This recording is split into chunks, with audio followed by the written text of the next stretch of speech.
à l'édito d'Anto. Donc la montée, c'est pas pour cette année. Alors en fait, j'ai voulu faire un petit point sur le sujet parce que j'ai vu pas mal de commentaires en disant que il fallait remonter tout de suite, que Bordeaux a gagné 2 matchs et que Bordeaux jouait la montée. Euh, alors, tout d'abord, l'AS Saint-Etienne n'a pas et n'a jamais eu l'ambition de remonter directement. Voilà, le projet, il a été clairement mis en avant en disant que ça allait s'échelonner enfin, s'étalonner sur 2 ans. Euh, Aujourd'hui, la mauvaise gestion enfin, depuis tant d'années nous a conduit directement en Ligue 2, ça tout le monde le sait. Mais comme on dit, c'est reculer pour mieux sauter. Enfin, on l'espère. Aujourd'hui, on peut noter que le club repose sur 2 hommes, à savoir Loïc Perrin et Laurent Batles. Donc je pense qu'il faut les laisser travailler tranquillement. Oui, le début de championnat, il n'est pas au rendez-vous. On n'y arrive pas, on ne gagne pas. Mais malheureusement, j'ai envie de vous dire, le coach, il fait les moyens qu'il a actuellement. Voilà. Le chantier est grand, mais on a quand même déjà bien entamé avec un dégraissage important comme les Youssouf, les Bouanga, les Gourna, les Moukoudi. Et c'est pas encore fini parce qu'il y a sûrement avoir d'autres départs.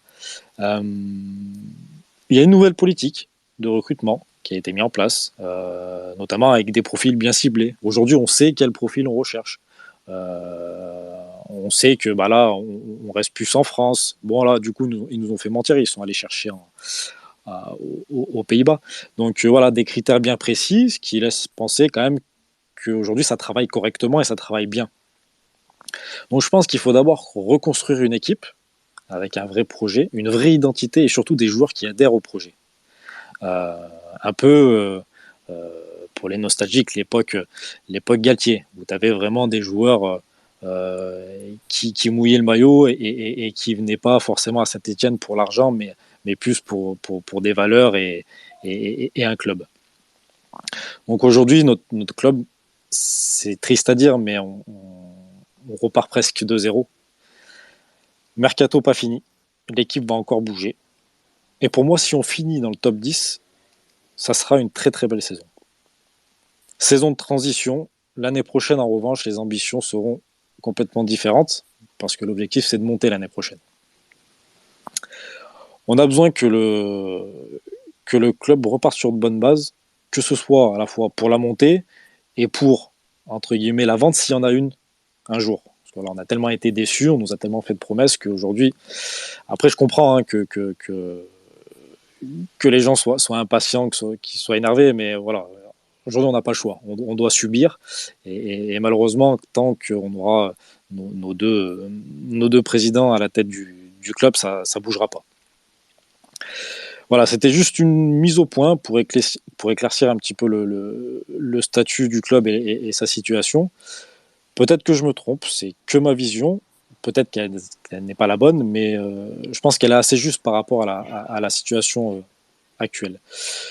Donc, messieurs, voilà, si vous avez des remarques, Bravo, je vous Anto. écoute. Et puis, si les auditeurs, Oui. n'hésitez pas à me solliciter si, voilà, si vous n'êtes pas d'accord avec moi. Si vous êtes Ah d'accord, bah, avec plaisir. écoute-moi, Anto, je voulais juste dire quelque chose. J'ai quand même deux, trois remarques d'auditeurs qui ont été faites pendant ton édito et qui sont plutôt pertinents, donc je vais me permettre de les remonter. Il y a quand même Tony Duval qui a remarqué, il dit que on a confiance 100% Batless, mais surtout, ça va bien se passer quand on aura l'effectif au complet. Donc oui, là, effectivement, il faut attendre que le mercato se termine. Bon, comme je dis, hein, on tirera le bilan à la mi-septembre. Tous les 10 matchs à peu près, tu peux tirer un bilan, Bah, mais pas à ce disons moment-là. Là, que c'est pas le moment de tirer la sonnette d'alarme. Il n'y a pas le feu au bateau, vous inquiétez pas. Il y a des équipes qui sont à 0 point. Nous, on est à -1. On a quand même on a quand même fait plus de la moitié du chemin. Il reste encore peut-être sans doute une victoire, un point. Et après, tu repasses, t'es plus dans le négatif. Donc, faut pas désespérer et continuer à faire confiance à Batles et à Perrin. d'autres remarques, l'ours. Non, c'était le seul que je vais trouver un peu pertinent. C'était beau. Snow, Albert, ou si vous avez des choses à rajouter. Non, mais t'es dans le vrai, Anto. Vas-y, Albert. Voilà, je pense que tu as raison. On recommence à zéro. Comme à chaque fois qu'on est descendu en Ligue 2, hein, il fallait reprendre de zéro. Et quand on reprend de zéro, on ne peut pas avoir ou en tout cas, avoir des résultats tout de suite, c'est beaucoup plus compliqué et on doit se montrer patient. Donc c'est clair. Puis, faut être clair, on n'est pas l'AS Monaco. On n'a pas des moyens, je ne vais pas dire illimités, mais on n'a pas des moyens au-dessus de la moyenne pour faire l'ascenseur directement et mettre une équipe compétitive de suite. Voilà, on a tout un travail tout un travail profond à faire, travail en amont qui va payer. C'est du long terme, hein, ou moyen terme. Et puis Anto, ce qu'il faut surtout dire aux gens, c'est que on n'est pas un club structuré pour faire l'ascenseur. On était un club qui était censé être à long terme, ce qui était s'installer en Ligue 1 et potentiellement, on va dire, jouer au tableau. Bon, ça s'est pété la gueule, il était en Ligue 2. Donc là, tu as tout à reconstruire. Tu as un chantier qui est énorme. Donc, il faut laisser le temps faire. Donc, il faut aussi être patient. Je sais qu'il y en a, voilà, ils ont envie de retrouver la Ligue 1, je peux comprendre. Mais des fois, la patience, c'est la plus belle des vertus. Et il faut savoir faire confiance. Et peut-être des fois, c'est pas plus mal de ronger son frein 2 ans et après, pour revenir plus fort en Ligue 1 après. Faire le dos, tout simplement. Exactement. Sinon, je vois que vous voulez réagir, non? C'est bon. Bah, écoute, non, moi je suis d'accord avec toi, hein, clairement. Je te rejoins essentiellement sur le côté pas d'enflammade. Cette année, bah, malheureusement, notre début de championnat nous conforte. La montée, c'est déjà un peu bon, mesureux, faut se mesurer. Ça va, on va pas la jouer. Hein. Après, je suis un peu tiraillé sur le côté on n'est que Saint-Étienne et on peut pas faire l'ascenseur et voilà, il y a quand même peu de clubs au monde où quand ils descendent de la relégation, ils disent on va se stabiliser 4 ans en Ligue 2 et on reviendra au bout de 5 ans. Non, en général, tu as quand même un discours de bon, attendez, on répare le truc, on va tout faire pour remonter. Très souvent, c'est le discours. Donc, je comprends, on repart de zéro. Faut rester mesuré. Puis d'un côté, oui, cette envie quand même d'en voir plus haut notre club quand même. On mérite ça. On doit être plus. Non, mais après, tu vois, on a une. Moi, ce que j'aime bien, c'est qu'il y a une transparence. Tu vois, Batles, il te le dit clairement. Il te dit, bah, moi, je veux tel joueur, tel joueur, tel joueur. Je veux ce profil-là, ce profil-là, ce profil-là. Il te dit où ça en est. Tu vois, il n'y a pas de langue de bois. Et oui, ça, depuis très longtemps, on n'a pas eu ça. On a un coach qui, voilà. On a un coach qui a des idées de jeu. On a un coach qui te dit comment il veut jouer.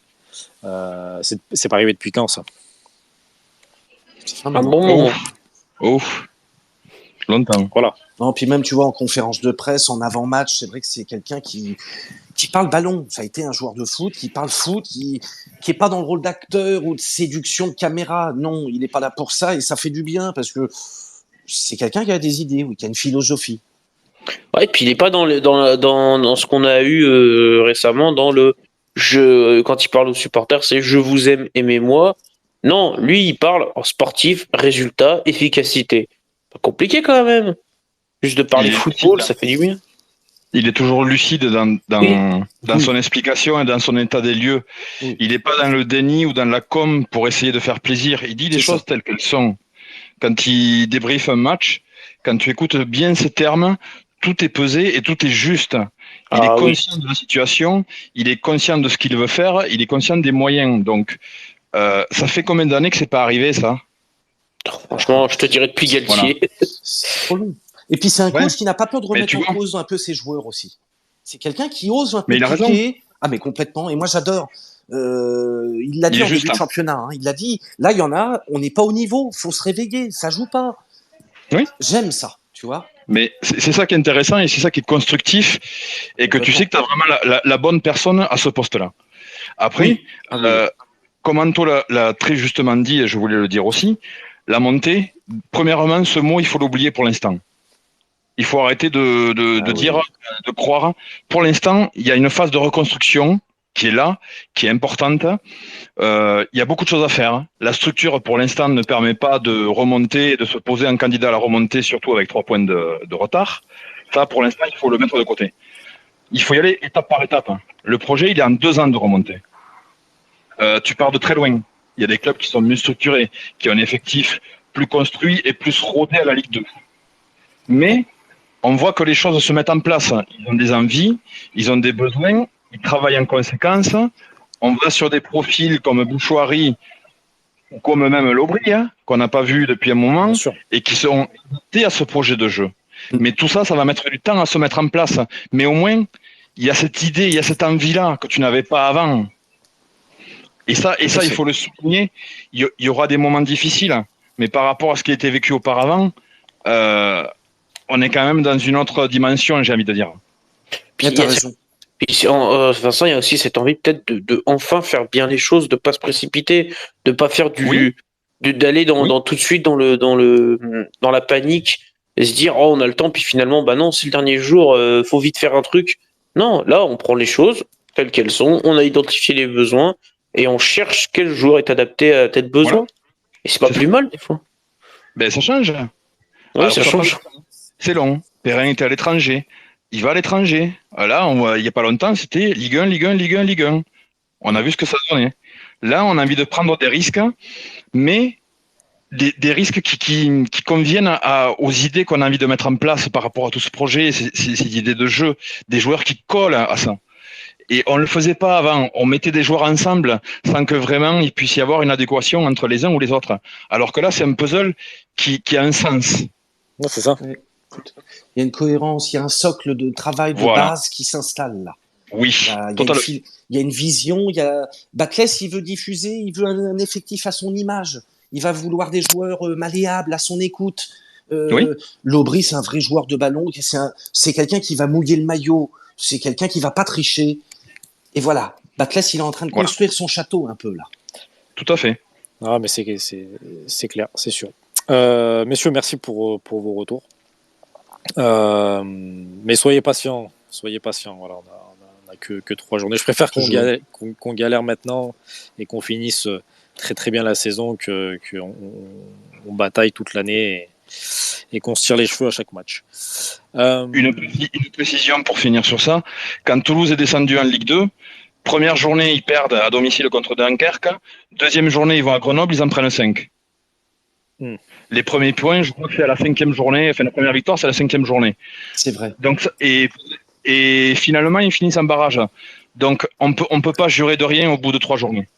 Dans un sens comme dans l'autre. Non, c'est un très bel exemple. On ne peut pas se projeter, c'est trop tôt. En plus, il faut s'accrocher à cet exemple-là, toulousain, voilà. Je suis bien d'accord, et d'autant plus après ce match de QRM où, malgré tout, on a vu que l'AS Saint-Étienne était capable de jouer pendant un quart d'heure et d'imposer son jeu, à tel point que pendant ce dernier quart d'heure de la première mi-temps, il n'y avait qu'une seule équipe sur le terrain. Donc ça veut dire que si cette équipe est capable de jouer 90 minutes de la même manière, eh bien on aura de meilleurs résultats. Non, mais c'est sûr. C'est certain. Oui, on a vu du mieux. On a des joueurs pour dominer, dicter, dribbler. On a des joueurs pour. Tout à fait. Messieurs, si vous le voulez bien, nous allons passer à la